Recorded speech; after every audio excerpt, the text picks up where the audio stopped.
The British monarchy had always survived not because of its strength, but because of its silence. For centuries, it thrived in the shadows, where rumors suffocated before they could breathe and scandals were smothered beneath velvet curtains. Secrets didn't vanish, they were buried. Betrayals didn't disappear, they were rewritten.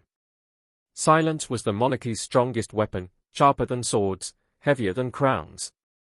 But silence doesn't last forever. And in the summer of 2025, it shattered.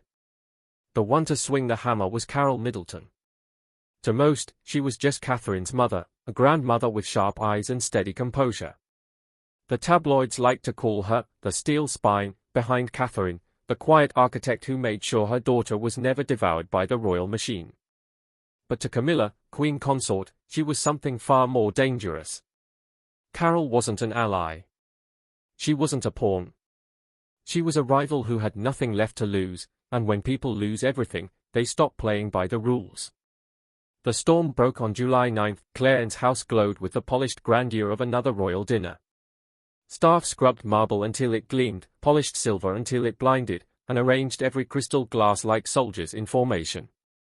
The air reeked of perfume and polish, the artificial scent of control. On the staircase, Camilla descended like a queen born from fire, her velvet gown clinging to her frame, her diamonds scattering light like sparks. Every step was meant to remind them all, she had won. But waiting at the bottom of the staircase was someone Camilla never expected. Carole Middleton. She had not been invited. No one had dared let her in. Yet there she stood, her chin high, her presence ablaze against the ceremony's fragile skin. In her hands was a thick file, the edges crumpled, the weight undeniable. The room froze. The hush wasn't admiration, it was dread. Camilla's eyes narrowed, her lips parting to summon the guards. But Carole moved first. "You've taken enough," she said. Her voice wasn't loud, but it cut through the hall like thunder. A murmur rippled through the staff. Charles, stepping into the room, halted as if he had walked into a battlefield. The guards hesitated, glancing between him and the intruder. And then Carole opened the file. Documents spilled across the polished floor. Photographs. Receipts. Signatures. Bank transfers. Auction slips. "This," Carole hissed, her voice trembling not with fear but fury, "is the rot inside your crown. The jewels sold, the money hidden, the betrayals you thought would stay buried. But they won't. Not anymore." Camilla's hand tightened on the banister. For once, her armor of poise faltered. And in that instant, everyone in the room understood, the monarchy's silence was dead. The palace moved like a body struck by poison. Carole's words had spread faster than fire in dry grass. Servants whispered in corners, courtiers avoided Camilla's eyes, and even Charles sat alone in his study, staring at the photographs until his vision blurred. The file Carole had delivered wasn't just accusation, it was evidence sharpened to a blade. There were grainy images of Camilla slipping through Windsor's back corridors during her so-called wellness retreats. In them, a man walked close by her side, Anthony Aldridge, her longtime fixer, his hand brushing hers, his mouth far too close to be professional. The dates lined up perfectly with her unexplained absences from public duties. And then there were the receipts. A brooch once worn by Queen Elizabeth, gone, sold quietly in Geneva. A set of silver goblets from Sandringham, their lineage stretching back to Victoria, auctioned in Dubai. Even whispers of Diana's sapphire ring, the one meant for Catherine alone, being prepared for valuation.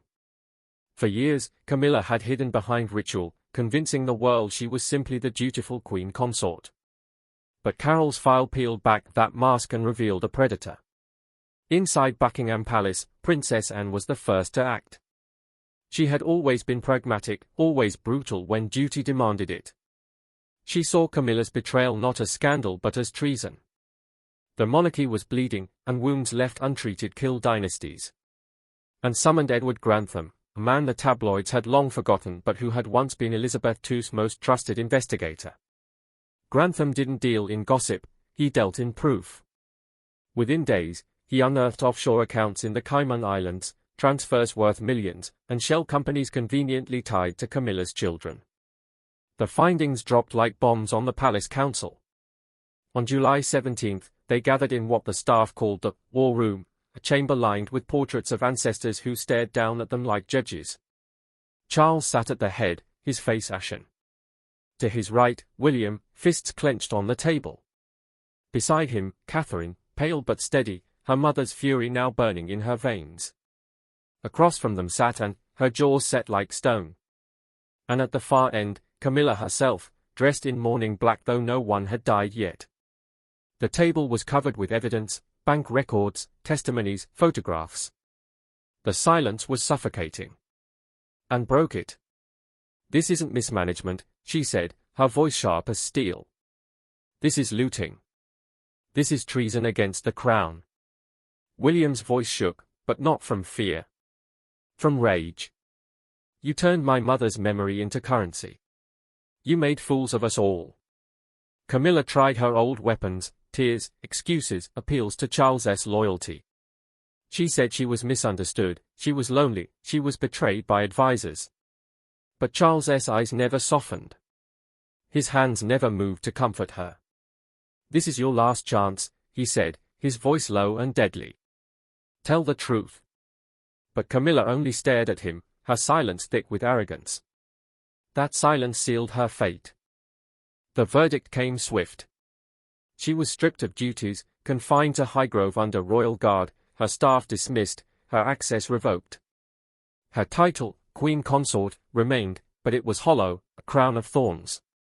Within hours, the BBC ran the headline, "Queen Camilla exposed, Palace confirms internal arrest." And the world erupted.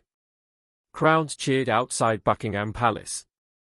Petitions surged online, demanding her abdication. Commentators called it the monarchy's darkest scandal since Diana's death. But within the palace, the celebration was poisoned by unease. Because once you break silence, you can never put it back together. Exile was not the silence Camilla had once wielded, it was the silence of a grave. Highgrove, once her sanctuary of roses and rituals, transformed overnight into a prison. Guards in plain clothes shadowed her movements. The gates, which once swung open to friends and confidants, now stood locked like iron jaws. The estate smelled of confinement. The first week, Camilla tried to keep her dignity. She ordered staff about, expecting the obedience that had carried her through decades of scandal. But the staff were gone. Those who had once poured her wine, brushed her coats, or fetched her cigarettes had been dismissed within hours of the council's verdict. Highgrove's halls echoed with emptiness, her footsteps too loud, too sharp, too lonely. She turned to her phone, only to find her calls restricted. Friends stopped answering. Old allies vanished into silence. The press, once pliant under her cultivated charm, tore her apart. Headlines painted her as a thief, a liar, a schemer who had pillaged the legacy of Elizabeth and spat on the memory of Diana. By August 1, the Crown Audit Office dropped the hammer. £47 million had been siphoned into shadow networks. Diana's tiaras, missing. Elizabeth's brooches, gone. Estates once preserved under the royal seal, bled into luxury ventures disguised as charities. The Parker Bowles empire crumbled. Annabel Elliot, once the smiling sister at Camilla's side, faced financial ruin as her consultancy was implicated in the laundering. Tom Parker Bowles disappeared from public life, his name blacklisted in both culinary and aristocratic circles. Laura Lopez fled abroad, her husband unable to shield her from the creditors. Camilla's family, the scaffolding she had leaned on for decades, disintegrated in weeks. And still, she wandered Highgrove like a caged animal. At night, she drank gin until her hands stopped shaking, until the memories blurred. But dawn was merciless. Letters went unanswered. Doors stayed shut. The monarchy had banished her not just from power but from relevance. Meanwhile, Carole Middleton emerged as the unlikely heroine. The press adored her, the commoner who had defended the crown, the mother who had protected her daughter, the woman who had finished the war Diana never could. Cameras followed her every step, yet Carole remained deliberate, refusing to gloat. She didn't need to. The evidence spoke for her. Inside Buckingham Palace, Catherine's star blazed brighter than ever. She appeared at charities with her children, her poise immaculate, her smile unshaken. William stood taller beside her, his voice carrying weight that Charles himself seemed to lack. Every public outing turned into a coronation rehearsal, the world whispering that the throne was already theirs. But within the palace walls, the atmosphere was tense, almost electric. Charles had not slept in weeks. His face carried lines carved by betrayal. The monarchy had survived, yes, but at a cost that could never be fully measured. Camilla felt that cost most of all. She was not dead, not stripped of her title, but her life was hollowed out. Each day at Highgrove was a mirror held to her fall. She had once walked beside kings and queens, orchestrated influence from the shadows, and bent tradition to her will. Now, she dined alone, her cutlery clattering in empty rooms. Every night, she thought of Carole. Not Charles. Not Anne. Not even Diana's ghost. Carole Middleton, the woman who was never supposed to matter, had outplayed her. And the humiliation burned hotter than exile itself. But exile is never the end for predators. Camilla still breathed. And as long as she breathed, she could plot. In the gardens of Highgrove, she began to pace, her mind carving new paths darker than before. Because if the monarchy had chosen survival over her, she would return the favor. She would choose vengeance over survival. Highgrove's silence pressed like a hand over her mouth, but Camilla still found ways to speak. She started with the tools exile could not confiscate, memory and habit. She remembered numbers without writing them down, names without texting them, routes without maps. She paced the gravel paths until her steps formed a pattern, the same circuit each evening, a loop that ended where the kitchen garden met the old stone wall. There, ivy disguised a slim iron grate. On the third night, she loosened it with a butter knife, slid a folded note into the dark, and walked on without looking back. Anthony Aldridge was not finished either. Men like him survive because they know where rules bend. The note travelled from the grate to a gardener, from the gardener to a tobacconist in Tetbury, from the tobacconist to a courier who believed he was delivering a love letter. By dusk the next day, a burner phone buzzed on a table in a rented flat off Sloane Street. Anthony answered on the first vibration. The plan was not elegant, it was vicious. If the palace had won with exposure, he would answer with confusion. Leak for leak, knife for knife. First, smear Carole. Trickle forged consultancy invoices, suggesting she profited from palace contracts. Second, poison William's polling with a manufactured, expense leak about public funds and private flights. Third, plant a rumor that Catherine's ring, Diana's ring, was a replica because the original had already been sold. Doubt corrodes faster than truth cleans. The first strike landed before breakfast. A faceless account posted scans of Middleton invoices, stamped and itemized, hinting at a stream of payments from a shell foundation. The story metastasized in minutes. Carole profits from Princess, exclusive. By midday, a second wave hit, screenshots of a budget sheet, showing William's office routing travel upgrades through a private firm. Talk shows bloomed with outrage. The wolves that had been tearing Camilla's reputation apart circled, confused, and began snapping at anything that bled. Inside Buckingham, Princess Anne felt the temperature drop. She called Edward Grantham before the second headline hit its peak. "It's an answer," she said. "Not clumsy. Expect 3 moves, we've seen 2. Edward didn't respond with words. He sent a location ping and a time. By late afternoon, Edward had gathered a small team in a side room off the Privy Council offices, digital forensics, a former Met officer, and a Treasury analyst with an eye sharper than glass. The invoices were slick, fonts aged, numbers plausible, but the metadata betrayed them. Windsor documents with Swiss timestamps, and a procurement template retired in 2022. Clever, but flawed. Follow the metadata, Edward said. Then expect the next strike at sentiment. Everyone knew he meant the sapphire ring. Catherine didn't wait. She opened Diana's private drawer herself, let a conservator confirm its marks, then wore it to a hospice event.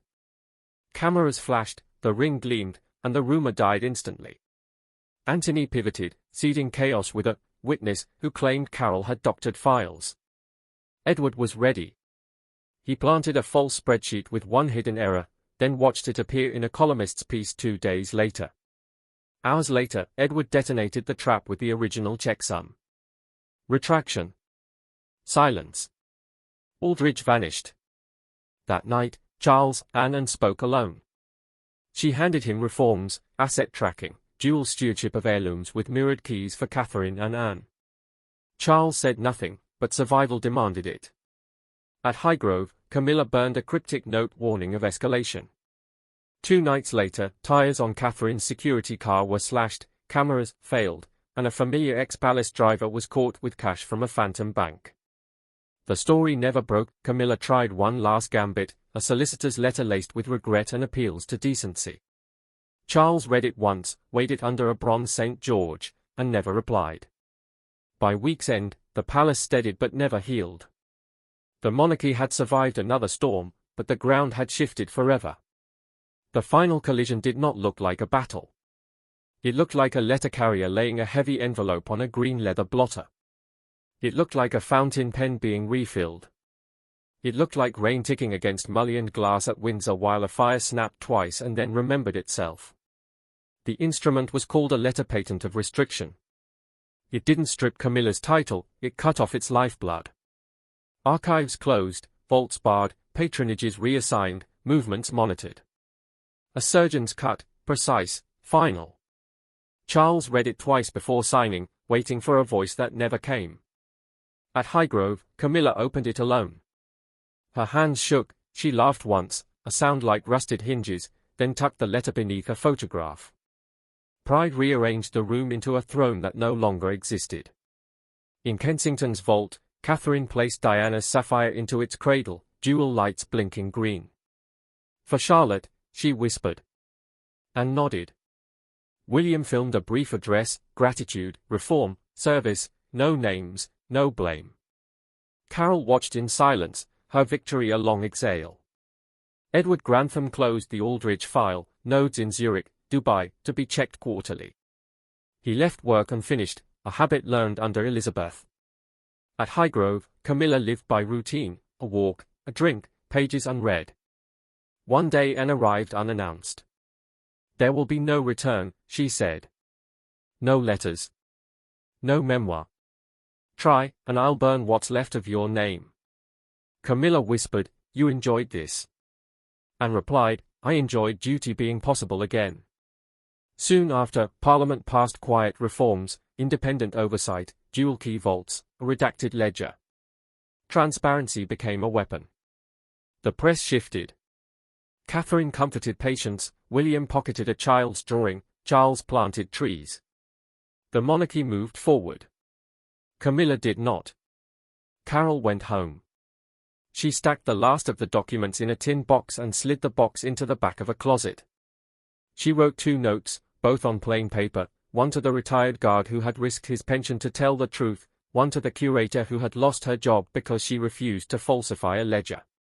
She enclosed checks in both, then sat at the kitchen table and drank tea with her husband without speaking for an entire hour.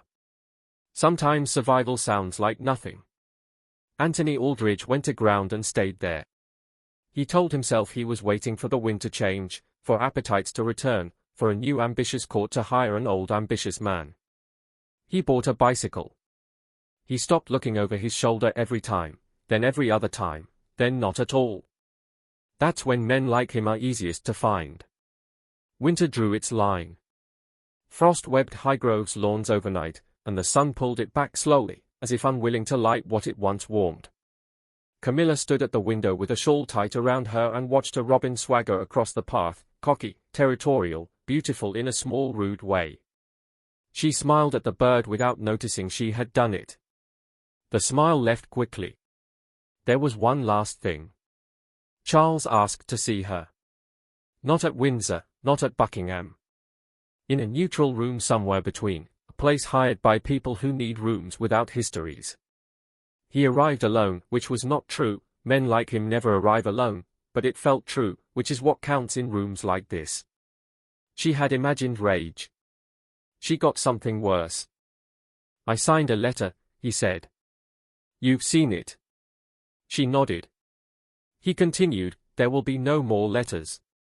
She lifted her chin at that, a reflex she couldn't help. You ruined me, she said, but she made the mistake of putting a question at the end of it. He shook his head without heat. You ruined yourself. I let it happen. The sentence landed between them, ownerless. For a while, they tried to talk like people who once loved each other, as if love were a thing that could be fetched from another room. He asked about the garden. She told him the time had gone woody. He asked about the dog. She said there was no dog. He stood. Then this is the last, he said. For your sake, let it be. He left first. She did not cry until the car door closed outside. Spring came as it always does, unfair in its cheer. Buds, lambs, people with foolish smiles because the light has changed. The monarchy found its rhythm again, slower and less certain, but rhythm nonetheless. The worst stories became documentaries narrated in weighty tones, and then they became essays, and then they became posts bored people scrolled past. That is the mercy and the cruelty of time, it turns thunder into weather. At Kensington, a girl with her mother's eyes placed 2 fingers on a glass case and then quickly, guiltily, took them away. One day, her mother said, if you want. The girl nodded, already thinking of other things. At Buckingham, a man with a crown-shaped headache signed a stack of papers, then signed another. At Windsor, a woman walked a colonnade and did not think about politics for a full 30 seconds, which felt like a miracle. Some nights, the wind still carried a ragged whisper around Highgrove's corners. Stories don't die, they lie down and wait. But the house learned a new sound too, the quiet of a place that no longer expected the phone to ring. Carole Middleton, the woman who was never meant to matter, had struck the blow that ended the game. She did not celebrate. She did not sweep pieces from the board. She packed the board away, wiped the table clean, and made space for other things, birthdays, homework, roast chicken on Sundays, a life measured in small dignities rather than large battles. She wore no crown, but she had defended one, and in doing so defended the people she loved from a machine that eats. Camilla's empire turned to ash, her family fractured, her reputation obliterated. What remained was a kingdom scarred, but alive. In that survival, a voice from the past seemed to move like air through trees, the truth always finds its way out. Whether or not the line was ever said didn't matter. Some sentences are true because people need them to be. And somewhere inside the palace walls, not in a vault, not in a ledger, but in the space between one heartbeat and the next, new secrets curled up to sleep. They always do. The crown is a weather system, not a statue. It changes. It hides. It storms. It clears. It never stops moving. For now, it was enough that the thunder had quieted. For now, it was enough that the roofs held. For now, it was enough that the children laughed in rooms that remember grief. Tomorrow would right itself. Like and subscribe to know more about what's happening behind closed British palace doors.